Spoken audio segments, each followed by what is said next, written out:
Hi all, welcome to pen. അപ്പം നമ്മൾ ഒരു സൈക്കോളജിക്കൽ ടെസ്റ്റിനെ പറ്റിയിട്ടാണ് ഡിസ്കസ് ചെയ്തുകൊണ്ടിരുന്നത്. അതിൽ നമ്മൾ റിലയബിലിറ്റി വരെ കാര്യങ്ങൾ പറഞ്ഞു. ഇനി അടുത്ത എന്താണ് ഒരു നല്ല ടെസ്റ്റ് ആകാൻ വേണ്ട ഒരു ഫാക്ടർ എന്താണെന്ന് വെച്ചാൽ അതാണ് വാലിഡിറ്റി. നമ്മൾ വാലിഡിറ്റി എന്നുള്ള ടേം നമ്മൾ കേട്ടിട്ടുണ്ടാവില്ല. ഇപ്പോൾ ഫോണൊക്കെ റീചാർജ് ചെയ്യുന്ന സമയത്താണെങ്കിലും ഇത്ര ദിവസം വരെ വാലിഡ് ആയിരിക്കും, 28 days 56 days എന്നൊക്കെ പറഞ്ഞിട്ട് നമുക്കൊരു ദിവസത്തിൻ്റെ അളവ് തന്നിട്ടുണ്ടാവും അല്ലേ. അപ്പോൾ അതുപോലെ ഒരു ടെസ്റ്റ് അതുപോലെ എന്തായിരിക്കണം, വാലിഡ് ആയിരിക്കണം. അപ്പോൾ വാലിഡിറ്റി എന്ന് പറയുന്നത് ഉദ്ദേശിക്കുന്നത് എന്താണോ ഒരു ടെസ്റ്റ് മെഷർ ചെയ്യാൻ ഉദ്ദേശിച്ചത് അത് കറക്റ്റായിട്ട് മെഷർ ചെയ്യുന്നുണ്ടോ. നമ്മൾ ഇപ്പോൾ ഇൻ്റലിജൻസ് ആണോ, ആങ്സൈറ്റി ആണോ, ഡിപ്രഷൻ ആണോ, എന്ത് സാധനമാണ് നമ്മൾ മെഷർ ചെയ്യാൻ ഉദ്ദേശിച്ചത്, ആ മെഷർ ചെയ്യാൻ ഉദ്ദേശിച്ച സാധനം നമ്മൾ കറക്റ്റായിട്ട് കൃത്യമായിട്ട് അത് മെഷർ ചെയ്യുന്നുണ്ടോ എന്നാണ് വാലിഡിറ്റി എന്ന് പറയുന്നത് ഉദ്ദേശിക്കുന്നത്. വാലിഡിറ്റി ജനറലൈസബിൾ ആയിരിക്കണം. അതായത് നമ്മളൊരു പോപ്പുലേഷൻ എടുക്കുന്നു അല്ലേ. ഈ പോപ്പുലേഷൻ നമ്മൾ കുറച്ച് പേരെ സെലക്ട് ചെയ്യുന്നു. അതിന് നമ്മൾ എന്ത് പറയും, നമ്മുടെ സാമ്പിൾ ആണെന്ന് പറയും. ഓക്കെ, നമ്മൾ ഈ സാമ്പിളിലാണ് ഈ ടെസ്റ്റ് അഡ്മിനിസ്റ്റർ ചെയ്യുന്നത്. ഈ സാമ്പിളാണ് നമ്മൾ ആ ടെസ്റ്റ് അഡ്മിനിസ്റ്റർ ചെയ്യുന്നത്. അപ്പം നമ്മളൊരു വാലിഡ് ആയിട്ടുള്ള ടെസ്റ്റാണ് അഡ്മിനിസ്റ്റർ ചെയ്യുന്നതെങ്കിലും നമുക്ക് പറയാം ആ ടെസ്റ്റ് എന്ന് പറഞ്ഞാൽ ഈ പോപ്പുലേഷനിൽ നമുക്ക് കറക്റ്റായിട്ട് ഉപയോഗിക്കാൻ വേണ്ടി പറ്റും. അതാണ് ഈ വാലിഡിറ്റി. ജനറലൈസബിലിറ്റി കൊണ്ട് ഉദ്ദേശിക്കുന്നതാണ് നമുക്കിതെന്താണ് പോപ്പുലേഷനിലേക്കും അപ്ലൈ ചെയ്യാൻ വേണ്ടി പറ്റണം. നമ്മൾ ഏത് സാമ്പിളാണോ യൂസ് ചെയ്ത് വെച്ചാലും അത് അതിൻ്റെ പോപ്പുലേഷനിലേക്ക് നമുക്ക് എന്താണ് അപ്ലൈ ചെയ്യാൻ വേണ്ടിയിട്ട് പറ്റണം. ഇനി എന്തൊക്കെ തരത്തിലുള്ള വാലിഡിറ്റി ഉണ്ട് നോക്കാം. ഒന്നാമത്തത് പറയുന്നത് കണ്ടന്റ് വാലിഡിറ്റിയാണ്. കണ്ടന്റ് വാലിഡിറ്റി എന്ന് പറഞ്ഞാൽ നമ്മളെ ടെസ്റ്റിലെ ഐറ്റംസ്, അതായത് അതിലെ കണ്ടന്റ് കൃത്യമായിട്ട് നമ്മൾ എന്താണോ മെഷർ ചെയ്യാൻ ഉദ്ദേശിക്കുന്നത് അത് ആ കണ്ടന്റ് ഒക്കെ മെഷർ ചെയ്യുന്നുണ്ടോ എന്നുള്ളതാണ് കണ്ടന്റ് വാലിഡിറ്റിയിൽ പറയുന്നത്. കണ്ടന്റ് വാലിഡിറ്റി പല പേരിലും അറിയപ്പെടുന്നുണ്ട്. Curricular validity, intrinsic validity, circular validity and representatives. അപ്പം നമ്മളൊരു ടെസ്റ്റ് കൺസ്ട്രക്ട് ചെയ്യുന്ന സമയത്ത് നമ്മൾ ആ ഹോൾ ടെസ്റ്റ് എന്താണോ മെഷർ ചെയ്യാൻ പോകുന്നത്, ഒരു ക്ലെയിം നടത്തുന്നുണ്ടാവില്ലേ, ഈ ടെസ്റ്റ് ഇൻ്റലിജൻസ് ആണ് മെഷർ ചെയ്യുന്നത്, ഈ ടെസ്റ്റ് ഇതാണ് മെഷർ ചെയ്യുന്നത് നടത്തുന്ന ആ ക്ലെയിം കറക്റ്റായിട്ട് ആ ക്ലെയിമിനനുസരിച്ച് തന്നെയാണോ ആ ടെസ്റ്റിലെ ഐറ്റം കറക്റ്റായിട്ട് അത് തന്നെയാണോ മെഷർ ചെയ്യുന്നതാണ് കണ്ടന്റ് വാലിഡിറ്റി നോക്കുന്നത്.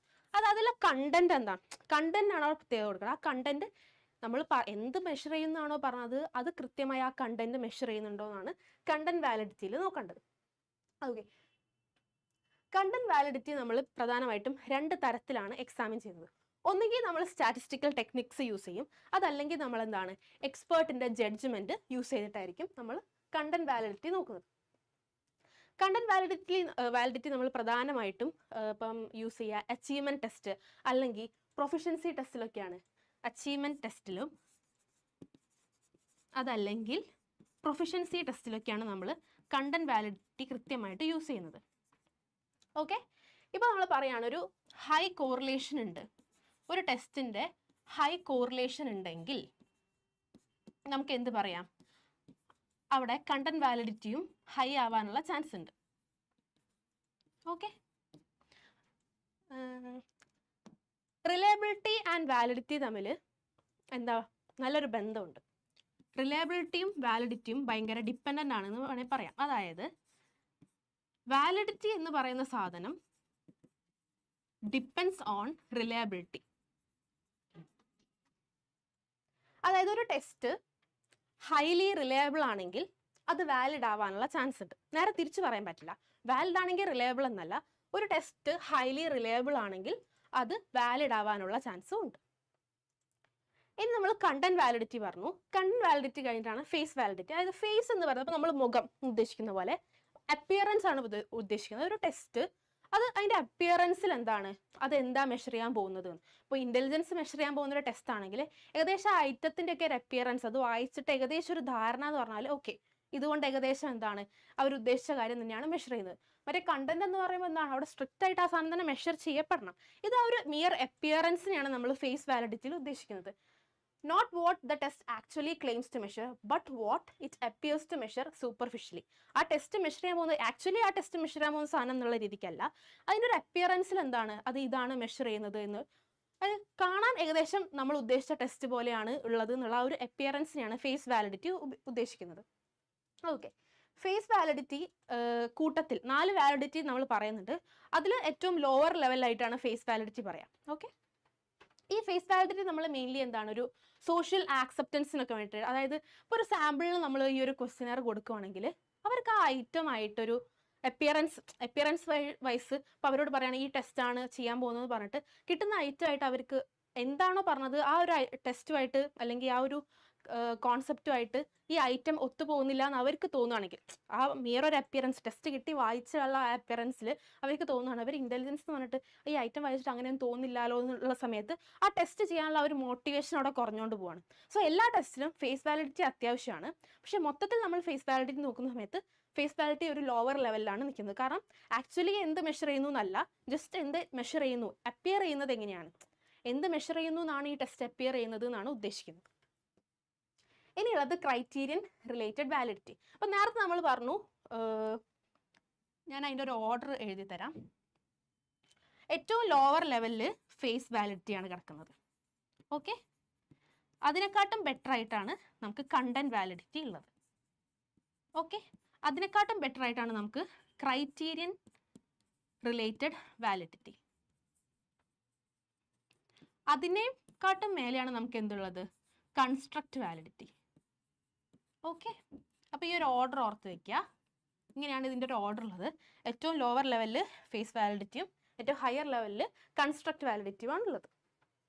ഓക്കെ, ഇനി എന്താണ് ക്രൈറ്റീരിയൻ റിലേറ്റഡ് വാലിഡിറ്റി? ഈ ടേം പറയുന്ന പോലെ തന്നെ ഒരു ക്രൈറ്റീരിയ ഉണ്ട്. ഒരു ഓൾറെഡി സെറ്റ് ചെയ്ത് വെച്ചൊരു ക്രൈറ്റീരിയ ആയിട്ട് നമ്മൾ ഇപ്പം ഉണ്ടാക്കിയ ടെസ്റ്റിന് നമ്മൾ എന്താ ചെയ്താൽ ഒത്തുപോകുന്നുണ്ടോ എന്നാണ് നോക്കുന്നത്. ഇതൊരു മോസ്റ്റ് കോമൺ ആൻഡ് പോപ്പുലർ ആയിട്ടുള്ള ഒരു ടൈപ്പാണിത്. ഇവിടെ നമുക്ക് കിട്ടിയ സാധനത്തിനെ കമ്പയർ ചെയ്ത് ഒരു ഒബ്റ്റൈൻഡ് ക്രൈറ്റീരിയ, അതായത് നമുക്ക് ഇപ്പോൾ അവൈലബിൾ ആയിട്ടുള്ള ഒരു ക്രൈറ്റീരിയ, അതല്ലെങ്കിൽ ഇനിയിപ്പോൾ ഫ്യൂച്ചറിൽ നമുക്ക് അവൈലബിൾ ആവാൻ പോകുന്ന ഒരു ക്രൈറ്റീരിയ, അത് വെച്ച് കോറിലേറ്റ് ചെയ്യാണ് ചെയ്യുന്നത്.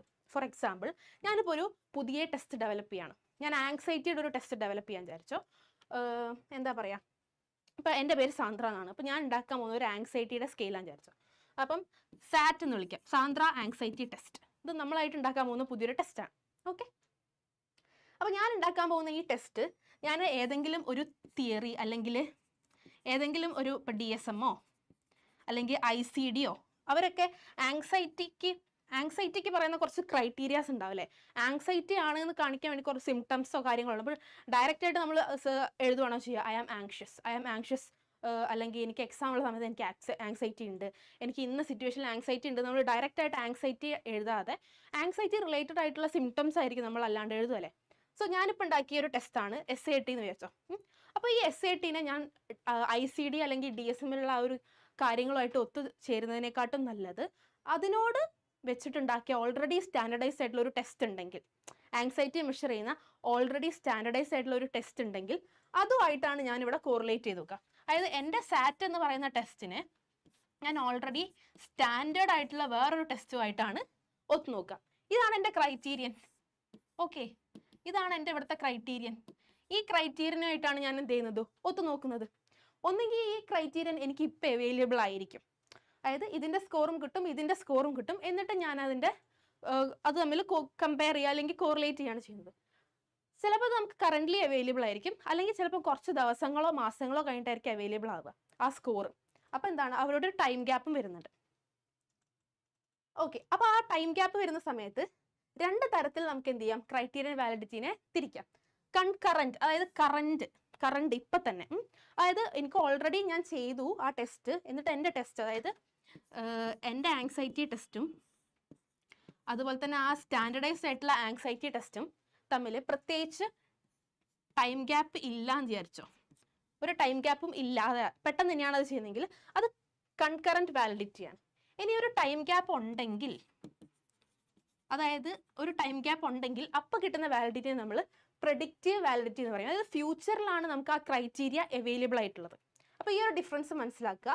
കൺകറന്റ് ആകുമ്പോൾ അവിടെ എന്താണ്, കറണ്ട് സിറ്റുവേഷൻ ഉദ്ദേശിക്കുക, അവിടെ ഒരു ടൈം ഗ്യാപ്പ് ഇല്ല. പ്രെഡിക്റ്റീവ്, അതായത് നമ്മളൊരു കാര്യം പ്രെഡിക്റ്റ് ചെയ്യണമെങ്കിൽ എന്താണ്, അത് ഫ്യൂച്ചറിൽ നടക്കാൻ പോകുന്നൊരു കാര്യമായിരിക്കണം അല്ലേ നമ്മൾ പ്രെഡിക്റ്റ് ചെയ്യുക. അപ്പോൾ നമ്മുടെ ക്രൈറ്റീരിയൻ നേരത്തെ പറഞ്ഞ പോലെ നമ്മളെ STD എന്ന് പറഞ്ഞാൽ സ്റ്റാൻഡേർഡ് ആയിട്ടുള്ള ടെസ്റ്റാണ് അവിടുത്തെ ക്രൈറ്റീരിയൻ, അത് നമുക്ക് അവൈലബിൾ അല്ല. അപ്പം നമ്മൾ എന്ത് ചെയ്യും, പ്രെഡിക്റ്റീവ് വാലിഡിറ്റിയാണ് നമ്മൾ അവിടെ ഉപയോഗിക്കുന്ന സാധനം. ഓക്കെ, ഇനിയുള്ളതാണ് ലാസ്റ്റ് സാധനമാണ് കൺസ്ട്രക്റ്റ് വാലിഡിറ്റി. ഈ കൺസ്ട്രക്റ്റ് വാലിഡിറ്റി നമ്മൾ നേരത്തെ പറഞ്ഞു കൂട്ടത്തിൽ ഏറ്റവും കോമൺ കൺസ്ട്രക്റ്റ് വാലിഡിറ്റിയാണ്. ഈ ഒരു ടേം കൊണ്ടുവരുന്നത് 1954 കൺസ്ട്രക്റ്റ് വാലിഡിറ്റി എന്ന് പറയുന്ന ഒരു ടേം കൊണ്ടുവരുന്നത്. ഇത് ഏറ്റവും കോംപ്ലക്സ് ആയിട്ടുള്ള സാധനമാണ്. ഡിഫിക്കൽട്ടും അത് ചെയ്യാനാണെങ്കിലും ശരി ഒരു ഡിഫിക്കൽട്ട് ആയിട്ടുള്ള അല്ലെങ്കിൽ ഒരു കോംപ്ലക്സ് ആയിട്ടുള്ള പ്രോസസ്സാണ്.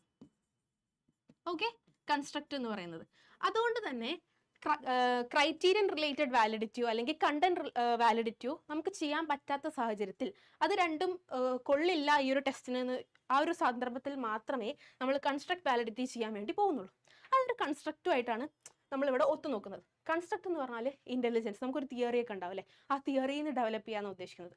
ഇൻ്റലിജൻസിൻ്റെ ആയാലും അച്ചീവ്മെൻ്റ് ആയാലും നമ്മുടെ ആ കൺസ്ട്രക്റ്റുമായിട്ടാണ് നമ്മൾ ഇവിടെ എന്ത് ചെയ്യുന്നത്, ഈ സാധനത്തിന് ഒത്തുനോക്കുന്നത്. ഇതിന് പല പേരുണ്ട്. ഫാക്ടോറിയൽ വാലിഡിറ്റി അല്ലെങ്കിൽ ട്രേറ്റ് വാലിഡിറ്റി എന്നാണ് പറയുന്നത്. ഓക്കെ, അതായത് ഈ ഒരു സാധനത്തിലാകുമ്പോൾ meaning of a test is examined in terms of a construct. Already ഉള്ള ഒരു കൺസ്ട്രക്റ്റുമായിട്ട്, അതായത് തിയറി ഉണ്ടാവും. അപ്പോൾ നമ്മൾ ഇൻ്റലിജൻസ് ആണെങ്കിൽ ഇൻ്റലിജൻസിൻ്റെ ഒരു തിയറി എടുക്കുക, ആ തിയറിയിൽ പറയുന്ന കാര്യങ്ങൾ അത് വെച്ചിട്ടായിരിക്കും നമ്മൾ എന്ത് ചെയ്യുന്നത്, ഒരു ടെസ്റ്റ് ഉണ്ടാക്കുന്നത്. അപ്പോൾ അങ്ങനെയാണെങ്കിൽ എന്താണ്, അതിന് കൺസ്ട്രക്ട് വാലിഡിറ്റി ഉണ്ടെന്ന് പറയാം. ഓക്കെ, അപ്പോൾ വാലിഡിറ്റിയിൽ നമുക്ക് പ്രധാനമായിട്ടും ഇത്തരം 4 കാര്യങ്ങളാണ് പറയാനുള്ളത്. ഫസ്റ്റ് നമ്മൾ പറഞ്ഞു കണ്ടന്റ് വാലിഡിറ്റി, പിന്നെ നമ്മൾ ഫേസ് വാലിഡിറ്റി പറഞ്ഞു, ക്രൈറ്റീരിയൻ വാലിഡിറ്റിയിൽ 2 എണ്ണം പറഞ്ഞു അല്ലേ, പ്രഡിക്റ്റീവും ഉണ്ട് കൺകറൻറ്റും ഉണ്ട്.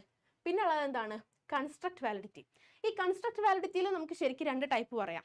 ഡൈവേർജൻറ്റും ഉണ്ട് കൺവേർജൻറ്റും ഉണ്ടെന്ന് പറയാം. 2 തരത്തിൽ. ഇപ്പം കൺവേർജൻറ്റിലാണെങ്കിൽ നമ്മൾ പറഞ്ഞ പോലെ തന്നെ നേരത്തെ പറഞ്ഞിട്ടില്ല, ഒരു ടൈം ഗ്യാപ്പ്, നമ്മൾ കൺസ്ട്രക്ട് വാലിഡിറ്റിയിൽ നമ്മൾ ടൈം ഗ്യാപ്പിന്റെ കാര്യം പറയുന്നില്ല. കൺവേർജന്റ് ആവുന്ന സമയത്ത് എന്താണ്, നമ്മൾ നേരത്തെ ഒരു കൺകറന്റ് വാലിഡിറ്റി പറഞ്ഞതുപോലെ തന്നെ സിമിലർ ആയിട്ടാണ് അത് വരിക. ഡൈവേർജന്റ് ആകുമ്പം നമ്മളെ ടെസ്റ്റും വളരെ ഡിഫറെൻ്റ് ആയിട്ടുള്ള വേറൊരു ടെസ്റ്റ് തമ്മിലാണ് നോക്കുക. ആ ഡൈവേർജന്റ്, അതായത് ഇത് അതിൽ നിന്നും വ്യത്യസ്തപ്പെട്ട് കിടക്കുന്നുണ്ടോ എന്നാണ് നോക്കുന്നത്. അതിനാണ് ഡൈവേർജന്റ് വാലിഡിറ്റി നോക്കുന്നത്. അപ്പോൾ വാലിഡിറ്റിയിൽ പ്രധാനമായിട്ടും ഈ 4 കാര്യങ്ങളാണുള്ളത്. ഇനി നോംസ് ആണുള്ളത്, അത് നമുക്ക് അടുത്ത വീഡിയോയിൽ കാണാം. താങ്ക്